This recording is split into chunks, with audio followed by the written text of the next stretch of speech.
This podcast is sponsored by ebookit.com, self-publishing solutions for the independent author and small press. Visit us today at ebookit.com.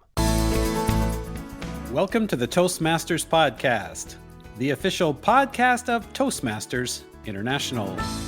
Hello, everybody. This is Greg Gazin. And I'm Ryan Levesque. Ryan, for the last year, it's no secret we've been on lockdown pretty much around the world. Toastmaster clubs and other meetings have gone online at some point, and some may already have started going back face to face. We've also seen during the time the acceptance of hybrid meetings or a combination of both. Will this become our new reality? And if so, how will we make this work? Google the term hybrid meetings, and today's guest ranks number 2 out of 4.5 million results. Now, if someone ranks that high, they must be doing something right. Ryan, who is this person who is doing something right? That person, Greg, is none other than Markus Seppälä. He is a speaker, event host, and stand-up comedian who brings fun to the corporate stage. A 2-time TEDx speaker, Markus draws on his 13 years in executive compensation strategy, as well as his insights from the comedy stage to engage diverse audiences with humor and enthusiasm. Markus is based in Basel, Switzerland, where he runs Comedy Basel, the biggest comedy club in town. A Toastmaster since 2007, Markus is a founding member of the Basel International Speakers Club. He's been featured in the Toastmaster magazine, most recently in the April 2021 issue, in an article entitled Hybrid Harmony: How to Make Club Meetings Work When Members Are Online and in Person. Markus Seppälä, welcome to the Toastmasters podcast. Thanks for having me. My pleasure. Markus, over the past year, I've noticed you've carved out this niche for yourself, going really deep on best practices for Zoom meetings, live streams, virtual events, and so on. And through your YouTube channel, your social media presence, you've really shared generously lots of tips and resources. And I wonder, someone who already had a platform as a speaker, as an event planner, running your comedy club, what was it that motivated you to dive so deeply into these evolving meeting and event formats? If we talk about hybrid meetings specifically, I noticed that when we started doing hybrid meetings at our clubs here in Switzerland, there wasn't really a lot of guidance on how to do it.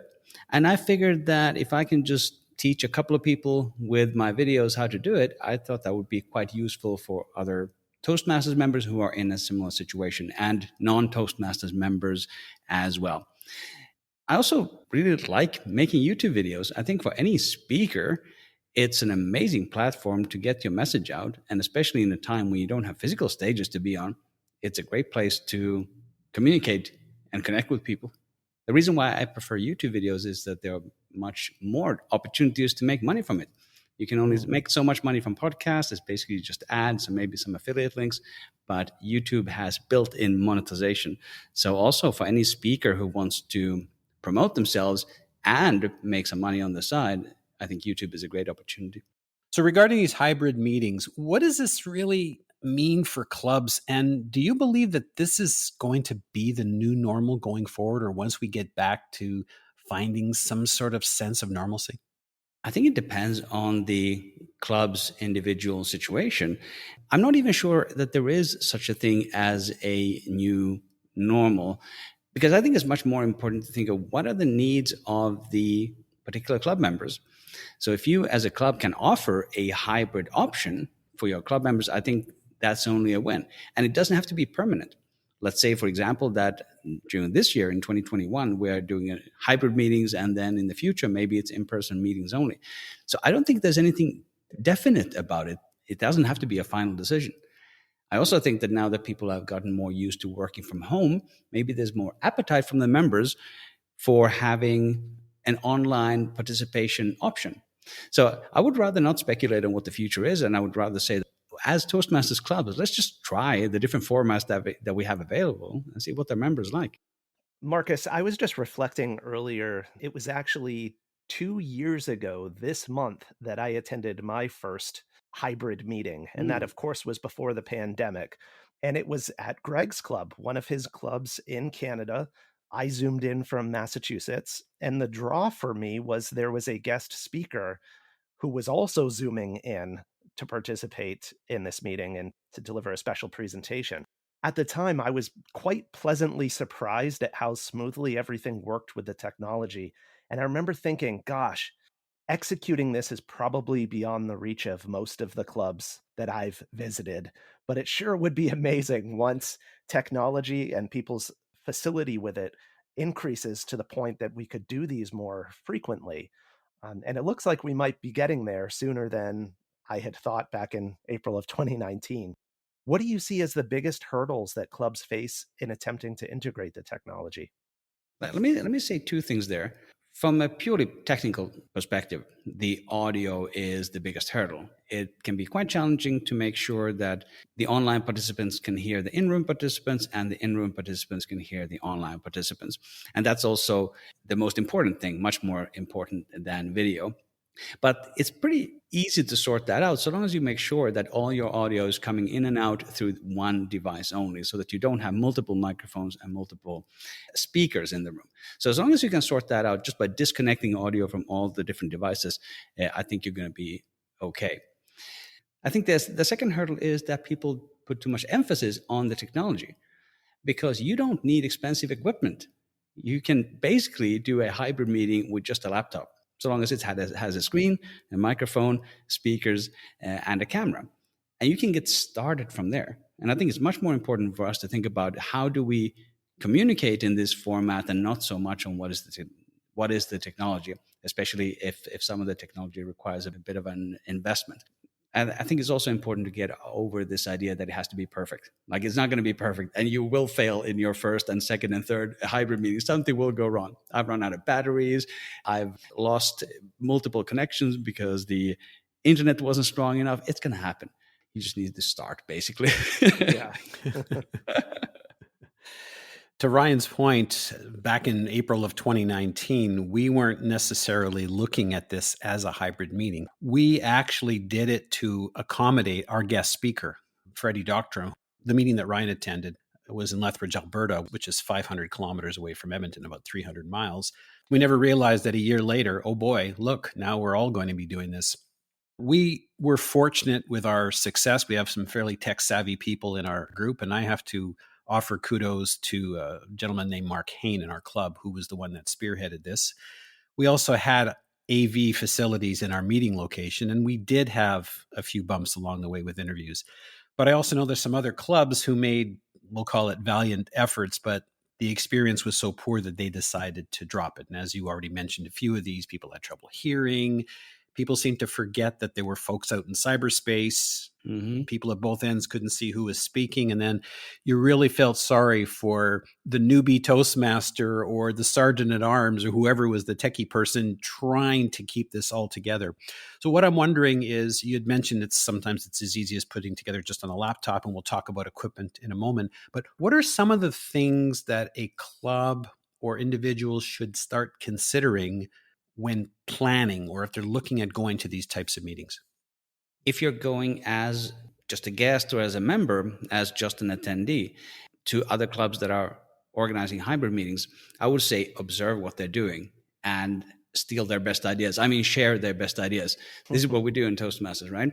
When somebody else in another club is doing something well, we can definitely learn from them. And if you're planning a hybrid meeting for your own club, I think one of the things that you need to take into consideration is that the time it's going to take to set it up is going to be a lot more than what you usually have. I usually have to arrive about an hour before the meeting starts in order to get everything set up for the hybrid meeting. For a regular meeting, we can have the setup done in 10 minutes. So that's one aspect of it. Another aspect in the planning should also be to make sure that there's more than one person in the club who can do the technical setup.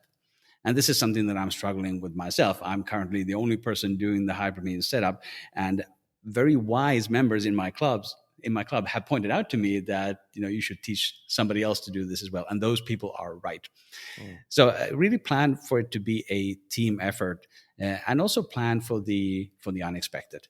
Like, if we have 3 cameras running, what happens if 2 of them stop, for example? At least assume some flexibility in how the meeting is going to run.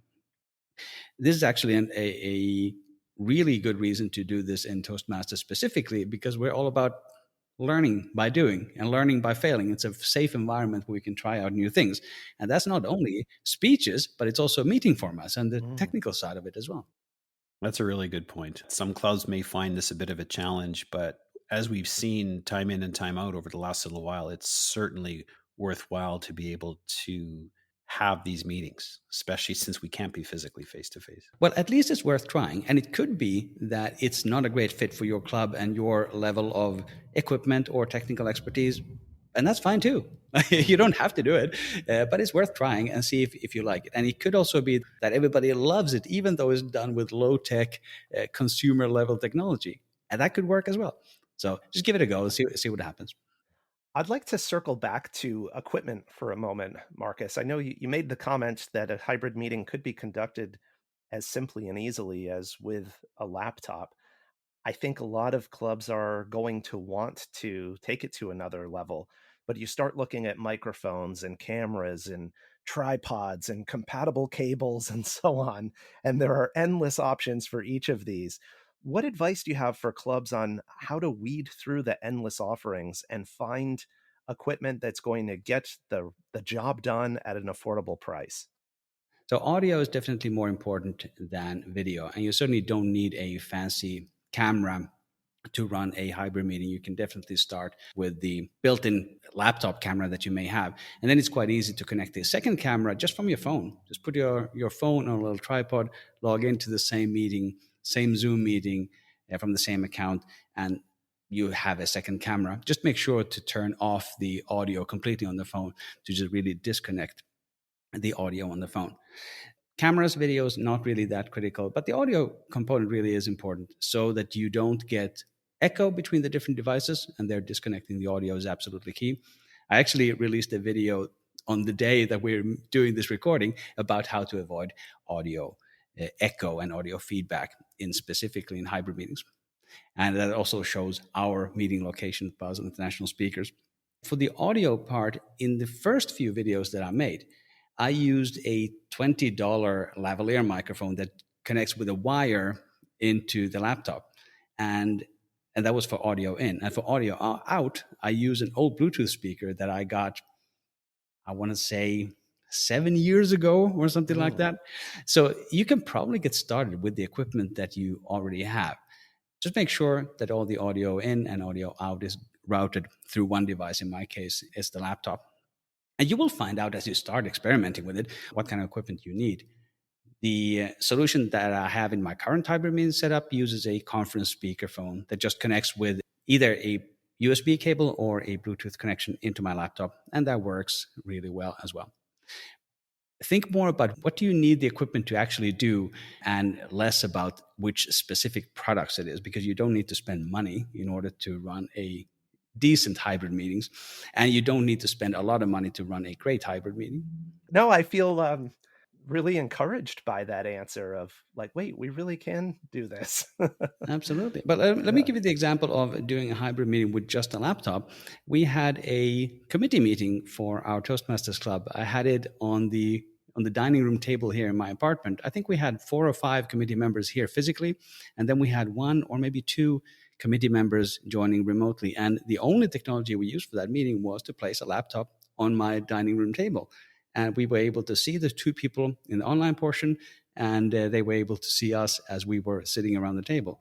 And it was just using the laptop camera. So for a small meeting of, what was this, maybe 6 or 7 people, a laptop can be a good start. So start somewhere and start building from that. Don't go and invest in expensive equipment before you figured out the basics.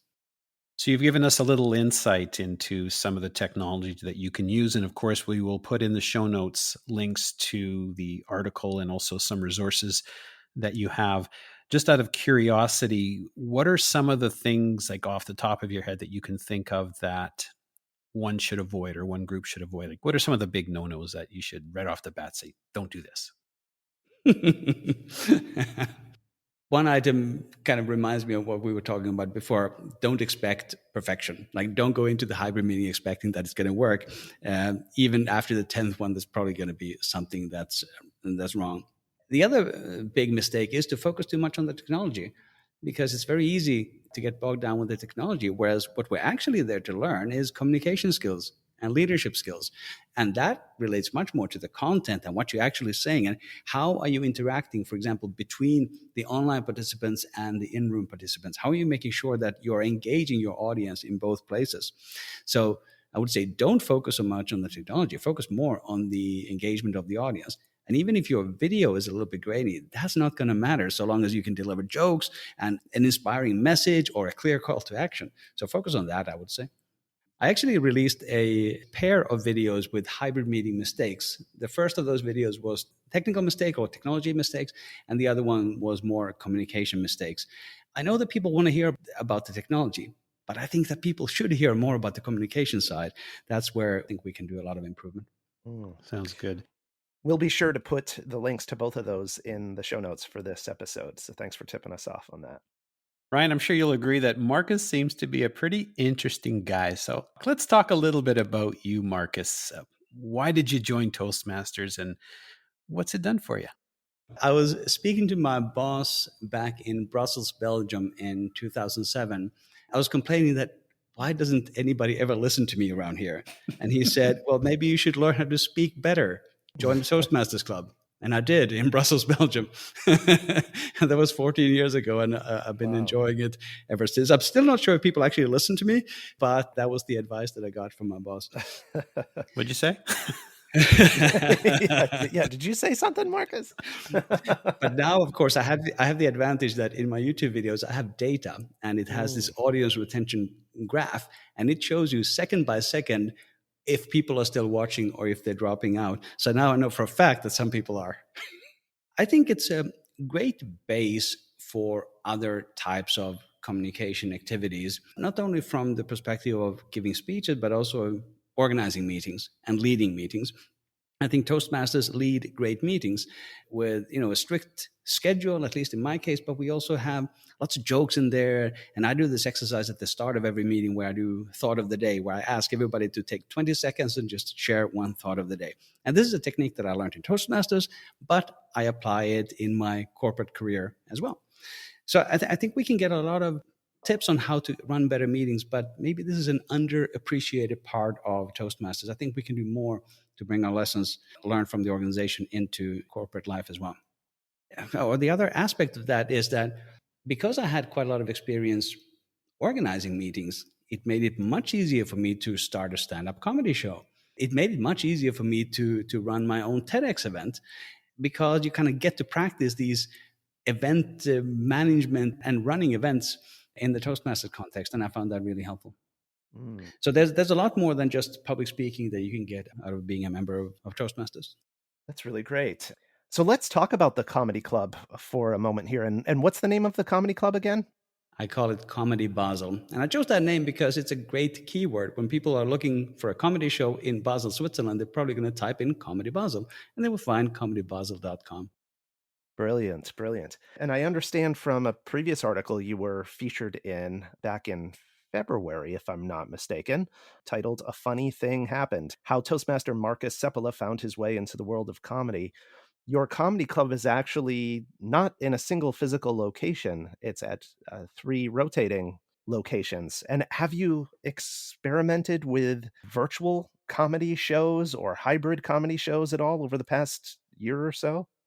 The current public health situation has been pretty hard for comedy, right? And when all the physical location had to close, doing online shows was an alternative for a lot of people. I tried a few of them, but there is one incredibly important component missing from it: the reaction from the audience. If you can't hear the audience laughing or not laughing, it just doesn't make for a great show. This kind of virtual comedy shows, for me, they don't really work. Some people are able to do it. Good for them, but I just want to go back to the physical stage, and we're actually going to do our next live outdoor comedy show here in the next week. So I'm really looking forward to that. So for me, online comedy shows didn't really work, but some people are able to do it. They are better people than I am in that regard. Markus, you mentioned earlier how in Toastmasters we learn by doing, and in the article, and I'll let you come out with it, but I just want to allude to the fact that you performed comedy on the same stage once, performed by Jay Leno, Letterman, Robin Williams and even Jerry Seinfeld, but yet the results were less than stellar. Could you share a little bit about that one? Yeah, I'd be very happy to. Because it's always fun to hear about people's failures. That's right. My first TEDx talk was actually all about failures. It was actually exactly on that topic. How can we be more free to fail and actually embrace our failure? Actually talk more about our failures, especially in corporate life. So this is a topic that is near to my heart. But no, the story that I talked about in the article, it relates to this comedy club called the Comedy Store. But there are a couple of American comedy stores, but the one that I was talking about is the one in London, which is not affiliated with the American ones. But it's a huge theater. I think it's about 400 seats. I was very happy to get on that stage because it's a great experience for anybody. I went up to the microphone. I gave them my opening joke, and the delivery was perfect. And the crowd went wild with booing. They booed me. They booed me off the stage. I lasted for 18 seconds until they booed me off the stage. I'm very happy to report that was not the worst performance of the evening. There were a lot of people who lasted less than 18 seconds. Oh, wow. Sounds like my first table topic. I remember I didn't make 12 seconds. My colleague who sat next to me got up and said, I have nothing to say, and sat down. So he actually beat me. There we go. It's easy to sit here, ha, ha, ha, and we laugh about it now, but I'm sure it wasn't funny at the time. How did you process that? I can imagine that must have been devastating. No, not at all. There is some added context to this as well. The show is called King Gong. You have about 30 comedians going up there, and the task for each of them is to do 5 minutes without getting booed. So the assumption is that everybody will get booed.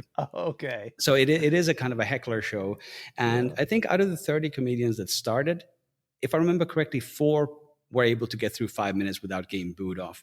So in the audience, you have 3 people with like these judging cards, and as soon as they hold up the red card, and if all 3 judges do it, then you get booed out.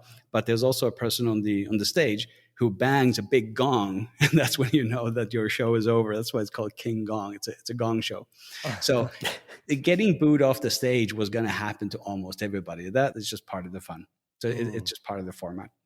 And there's other formats like this as well, where the audience is encouraged to heckle the comedians.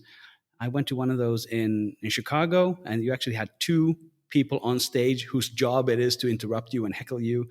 And I took that show also here to Basel, and I called it Tough Room. It's a comedy heckler show. And we also had an on-stage heckler there to interrupt the comedians. It didn't really work here because people are so polite. But we have to train them to be a lot nastier for that show to work in Switzerland. But in Chicago, it worked really well. Yeah, that would never work in Canada, would it, Greg? Yeah, maybe. Well, actually, it reminds me of a number of years ago when I was on the district leadership team. I visited a club in Calgary, an advanced club, and during table topics, that's what people did. They would actually heckle the speaker and to see how they would handle it. Now, of course, I'm so glad I didn't get heckled. I mean, it was hard enough for me when I did my 12-second table topic, because after that table topic, I was leaving and never coming back. But obviously I did. Good on you for going through that process, because I know for a lot of people, it's not easy. Yeah, well, this is what you sign up for when you do these kinds of shows. You can also choose not to do these kinds of shows. Like if this is not your thing, you can also not do it. Right. That's true. There's the other kind of show. Don't do it. Which is their roast battle, where 2 comedians stand on stage and they insult each other for 10 minutes. And that's a kind of show that I've done exactly once. I cried on the train ride home, and I'm never doing it again. So it's, you could choose not to do the shows. Right. Isn't that called the presidential debate? Once the situation changes in Switzerland there, I know the virtual format didn't work, but do you think a hybrid format might work for the comedy club? I don't know. I doubt it, at least in the sense that you would have kind of 2 equivalent audiences. Because this is really important in a Toastmasters hybrid meeting, is that you should treat both parts of the audience as equivalent and engage them. But there is another way which you could do comedy, is that you could have the live audience there maybe at a higher ticket price, and then you could maybe live stream the whole show. So there would be a hybrid component to it, and sell those tickets at a lower price, or have some other kind of incentives for them to do it. So they could still enjoy the show without being physically there. So that's the kind of solution that could work, but I think it's not going to work in the comedy club like it works in the Toastmasters club, where you really want to include both sides. It sounds like it's very possible that hybrid meetings could certainly be a viable option for some clubs. Of course, there is the article, the Hybrid Harmony article, How to Make Club Meetings Work When Members Are Online and in Person. I know we're going to post a link to a number of resources as well. But if someone is wanting to, let's say, starting today, they want to start looking into the business of having a hybrid meeting, where do you think they should start? Where should you start? I think you would have to check some prerequisites first. For example, is there a stable internet connection in your meeting location? That would be a great place to start. We thought we didn't, and that's why our second and third cameras failed, because there just wasn't capacity. Another place to start is just maybe think out loud or ask your members if they are interested in it, or just try it. As a committee, you could just decide to try it even without asking the members. Just say, here's something new that you can try. It's probably not going to affect them in any negative way. So that's a good place to start. And then on the technical side, just start by setting up an audio solution that works. Something that can pick up the audio from the people in the room, whether that's a mic on stage, like I had in my early setups, or whether you have a conference speakerphone like I have in my later setups. It's not that hard. Just plan a little bit of time. You will see if it works or not. And you will also see and feel if people even appreciate it. Good point. Well, Markus, your passion for this topic has been to our benefit. And I say our as the inclusive, not only Greg and I, but of course the whole listening audience and your audience on YouTube and social media. And speaking of, where are the best places for folks to follow up with you and to keep track of the content you're producing? The easiest place to find me is on my website. It's markuspresents.com. That's Markus with a K. And I have links to my YouTube from there, to my Facebook page, and everything else. markuspresents.com is a great place to start. Excellent. Markus Seppälä, thank you so much for joining us on the show today. It's been a lot of fun. I enjoyed it a lot.